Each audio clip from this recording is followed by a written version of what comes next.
दोस्तों, आज हम एक प्रेरणादायक कहानी सुनेंगे जो कि हमें बड़ी सीख देगी। तो इसे पूरा वॉच करना। वीडियो अच्छी लगे तो लाइक नहीं करना। यह एक घनी और ठंडी सर्दियों की रात थी। चारों ओर घना अंधेरा छाया हुआ था और हवा की साँय करती आवाजें उस रात को और भी भयानक बना रही थी। गांव से कुछ दूर एक घना जंगल था जो अपने भीतर अनेकों रहस्यों और डरावनी कहानियों को समेटे हुए था। इस जंगल के पास से गुजरने वाले राहगीरों ने कई बार अजीबोगरीब आवाजें और परछाइयां देखी थीं, परंतु कोई भी उनके पीछे के सत्य को जान नहीं पाया था। गांव वालों का मानना था कि इस जंगल में भूत प्रेतों का वास है।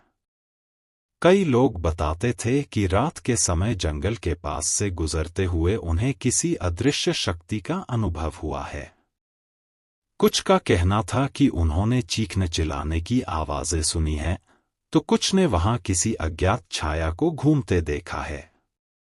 एक रात गांव का एक युवक, जिसका नाम रवि था, जंगल के पास से गुजर रहा था। रवि बहादुर और निडर था। वह इन भूत प्रेतों की कहानियों पर यकीन नहीं करता था। वह अक्सर अपने दोस्तों से कहता था, भूत प्रेत कुछ नहीं होते, ये सब मन का वहम है। उस रात भी वह अपने किसी काम से शहर जा रहा था और जंगल के पास से ही उसका रास्ता जाता था।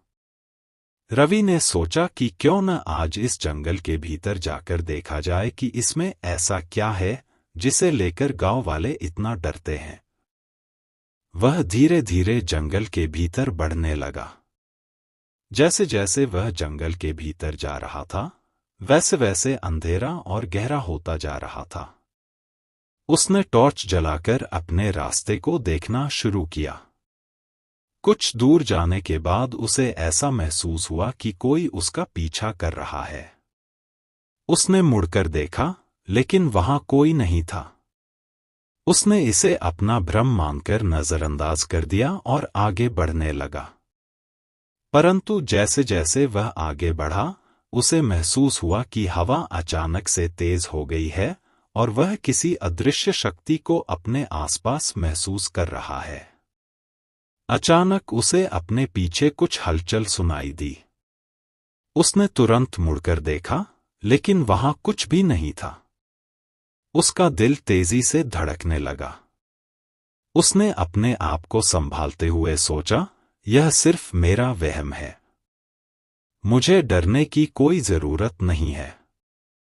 रवि फिर से आगे बढ़ने लगा, लेकिन उसके कदम अब धीमे हो गए थे।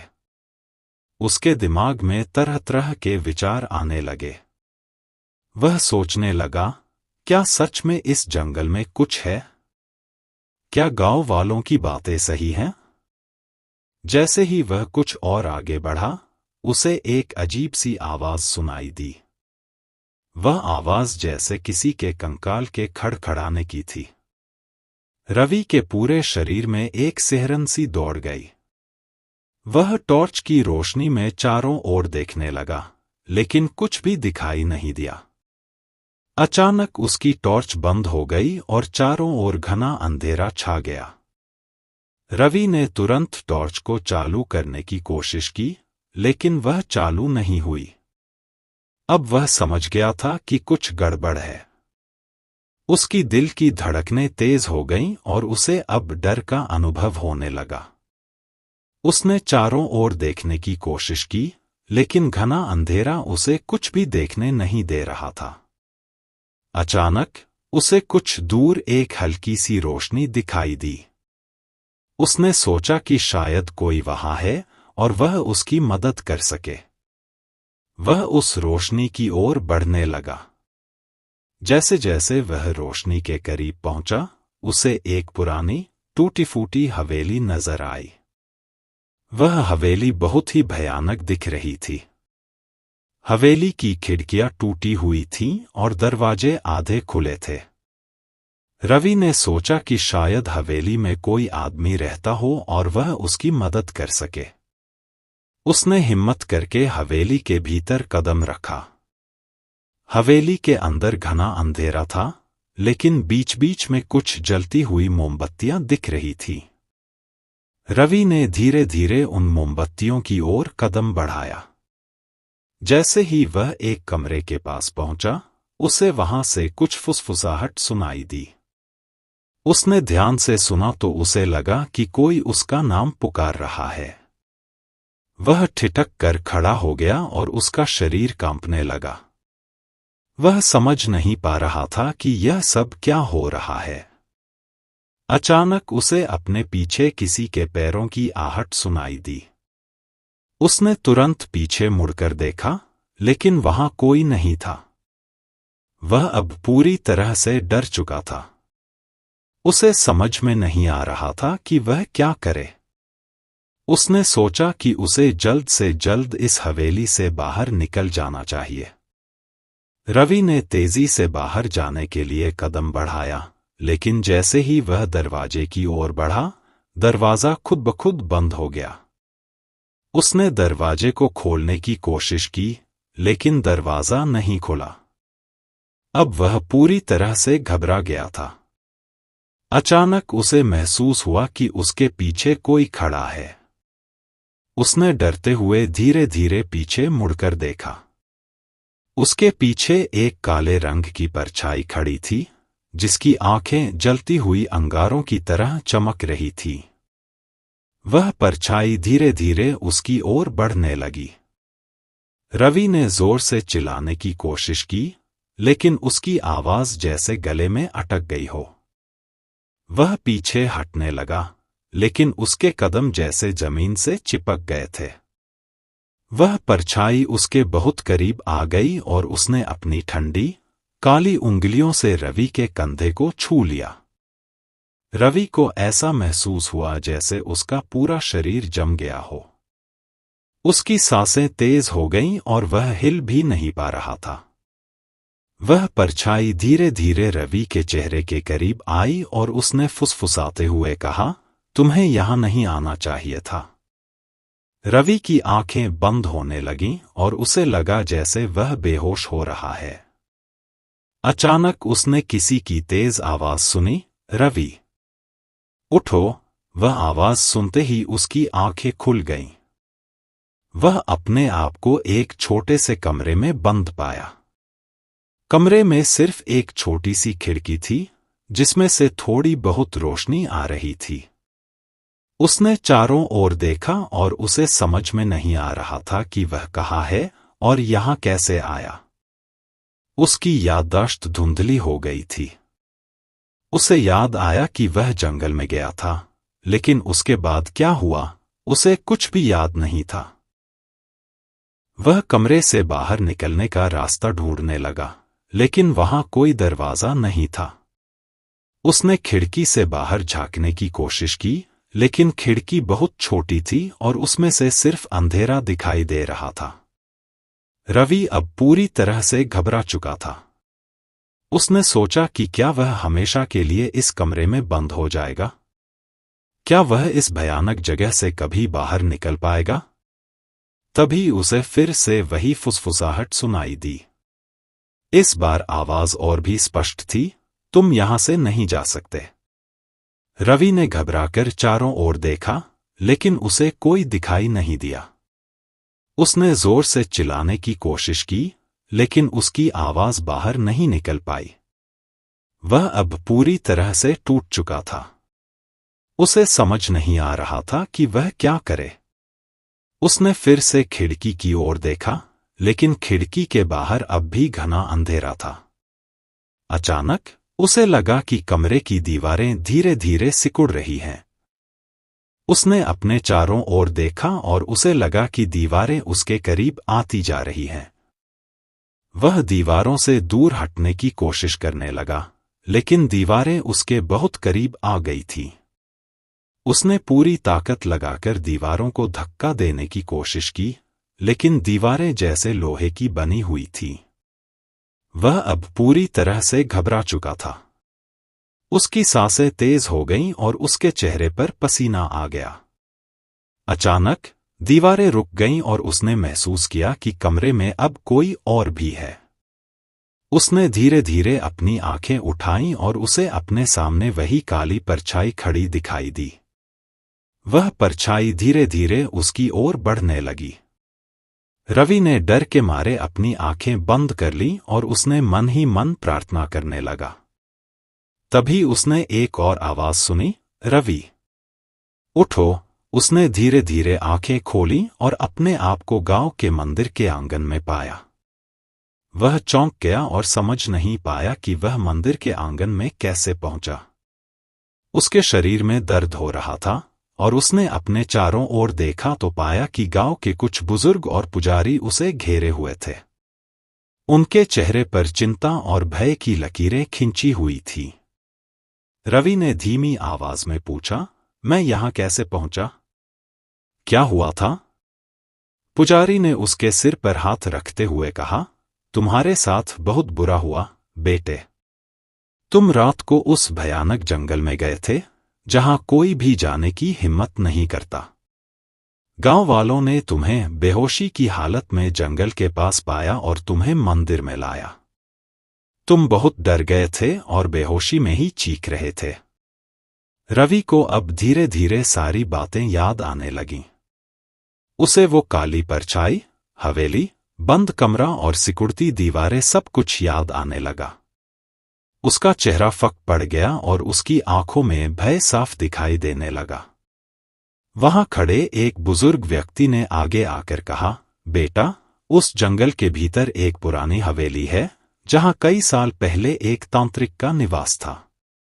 वह तांत्रिक काले जादू का अभ्यास करता था और उसने कई निर्दोष लोगों की बलि दी थी। लोगों ने उससे बचने के लिए उसे हवेली में बंद कर दिया और उसे जलाकर मार दिया।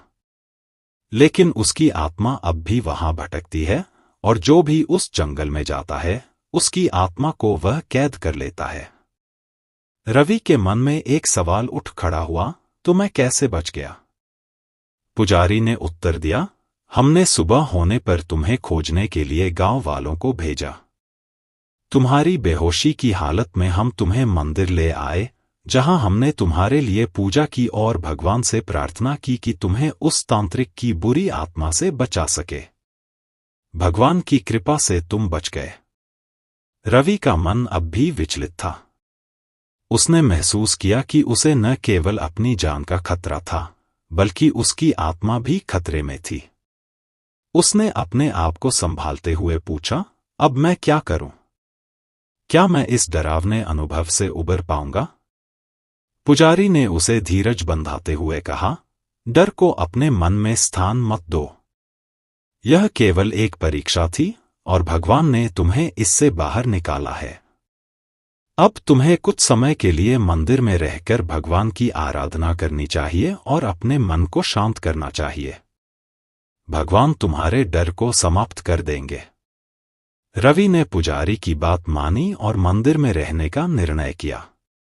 उसने दिन रात भगवान की आराधना की, अपने डर से लड़ने की कोशिश की और धीरे धीरे उसने अपने आप को संभाल लिया। गांव के लोग भी उसे देखकर खुश थे कि वह धीरे धीरे अपने पुराने स्वरूप में लौट रहा था। कुछ समय बाद रवि ने महसूस किया कि उसका डर धीरे धीरे कम हो रहा है। उसने अपने आप को और मजबूत बना लिया और फैसला किया कि वह इस घटना को अपने जीवन में एक सबक के रूप में याद रखेगा। उसने समझ लिया कि कुछ चीजें इंसान की समझ से परे होती हैं और हमें उनके साथ खिलवाड़ नहीं करना चाहिए। वह अब एक बदले हुए व्यक्ति के रूप में गांव में वापस लौट आया। उसने अपने दोस्तों को भी यह सिखाया कि हमें अपनी सीमाओं का ध्यान रखना चाहिए और उन चीजों से दूर रहना चाहिए जिनके बारे में हमें पूर्ण ज्ञान नहीं है। रवि का जीवन अब पहले से अधिक शांतिपूर्ण और संतुलित हो गया था। उसने अपनी बहादुरी और साहस को अपनी समझदारी से मिलाकर एक नई दिशा में बढ़ने का फैसला किया। उसने जीवन को एक नई दृष्टि से देखना शुरू किया और हर दिन भगवान का धन्यवाद करते हुए बिताने लगा। इस घटना ने उसे सिखाया कि न केवल हमारे भौतिक जीवन में, बल्कि हमारे मानसिक और आध्यात्मिक जीवन में भी एक संतुलन बनाए रखना कितना महत्वपूर्ण है। वह अब भी अपने अनुभव को याद करता था, लेकिन अब वह उस डर से मुक्त हो चुका था और उसने जीवन में आगे बढ़ने की राह चुन ली थी।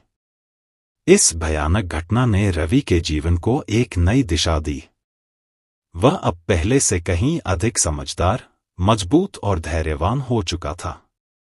उसने इस घटना से सीख ली कि कुछ रहस्यों को छेड़ने के बजाय उन्हें स्वीकार कर आगे बढ़ना ही जीवन का सही मार्ग है।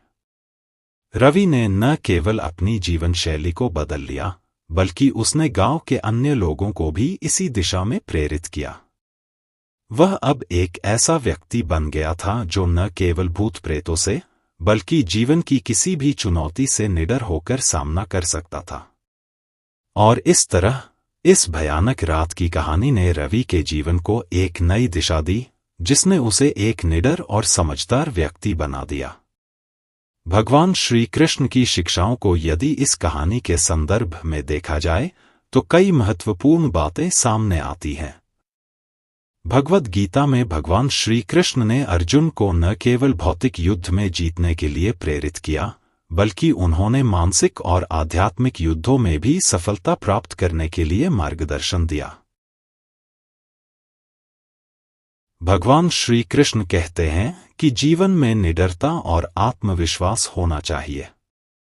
जब अर्जुन कुरुक्षेत्र के युद्ध में अपने परिवार के सदस्यों और गुरुजनों को देखकर विचलित हो जाते हैं, तब श्री कृष्ण उन्हें निडरता का महत्व समझाते हैं। इस कहानी में भी रवि का जंगल में जाने का साहस और उसके बाद डर का सामना करना इस शिक्षा से मेल खाता है। श्री कृष्ण यह सिखाते हैं कि चाहे परिस्थितियां कैसी भी हों, डर को अपने ऊपर हावी नहीं होने देना चाहिए। श्री कृष्ण ने गीता में कहा है कि धर्म का पालन करना सबसे महत्वपूर्ण है। इस कहानी में भी जब रवि जंगल के अंदर जाने का साहस करता है, तो वह केवल अपनी जिज्ञासा को संतुष्ट करने के लिए यह करता है। लेकिन बाद में वह समझता है कि कुछ रहस्यों को छेड़ने की जगह धर्म का पालन करना और अपनी सीमाओं का ध्यान रखना ही बेहतर है। श्री कृष्ण भी यही संदेश देते हैं कि धर्म के मार्ग पर चलते हुए हमें अपने कर्तव्यों का पालन करना चाहिए और उन चीजों से दूर रहना चाहिए जो हमारे धर्म और सिद्धांतों के खिलाफ हैं। भगवान श्री कृष्ण ने गीता में माया और अज्ञानता के बारे में बताया है। वह कहते हैं कि माया, जो इस भौतिक संसार की चमकदमक है, हमें अपने वास्तविक स्वरूप और परम सत्य से दूर ले जाती है। इस कहानी में तांत्रिक की आत्मा और भूत प्रेतों की उपस्थिति भी माया का ही एक रूप है। रवि जब उस अज्ञानता से बाहर निकलता है और भगवान की शरण में आता है, तब उसे सही मार्ग दिखाई देता है। भगवान श्री कृष्ण का यह संदेश कि जब हम भक्ति और शरणागति के मार्ग पर चलते हैं, तब हमें सभी प्रकार की समस्याओं और कठिनाइयों से मुक्ति मिलती है। इस कहानी में भी जब रवि मंदिर में शरण लेता है और भगवान की आराधना करता है, तब उसका डर धीरे धीरे समाप्त हो जाता है। यह श्री कृष्ण की शिक्षा को दर्शाता है कि भगवान की भक्ति में शरण लेकर हम जीवन की सभी चुनौतियों का सामना कर सकते हैं। श्री कृष्ण जीवन में संतुलन बनाए रखने की शिक्षा देते हैं। चाहे वह युद्ध का मैदान हो या रोजमर्रा का जीवन, संतुलन बनाकर चलना जरूरी है। रवि ने इस घटना से यही सीखा कि हमें अपनी सीमाओं का ध्यान रखना चाहिए और भौतिक तथा आध्यात्मिक जीवन में संतुलन बनाए रखना चाहिए। भगवान श्री कृष्ण की राय इस कहानी के संदर्भ में यही हो सकती है कि रवि को अपनी जिज्ञासा और निडरता को अपने धर्म और सीमाओं के साथ संतुलित करना चाहिए था। भगवान श्री कृष्ण हमें यह सिखाते हैं कि हमें डर को अपने ऊपर हावी नहीं होने देना चाहिए, लेकिन साथ ही यह भी ध्यान रखना चाहिए कि हमें अपनी सीमाओं का उल्लंघन नहीं करना चाहिए। श्री कृष्ण के मार्गदर्शन में चलकर हम जीवन के हर डर और चुनौती का सामना कर सकते हैं और अंततः सच्ची शांति और संतोष प्राप्त कर सकते हैं। तो दोस्तों, आपको हमारी यह वीडियो कैसी लगी इसे लाइक करें और अगर आप भी भगवान श्री कृष्ण जी के भक्त हैं तो कमेंट में जय श्री कृष्णा ज़रूर लिखें और चैनल को सब्सक्राइब करें।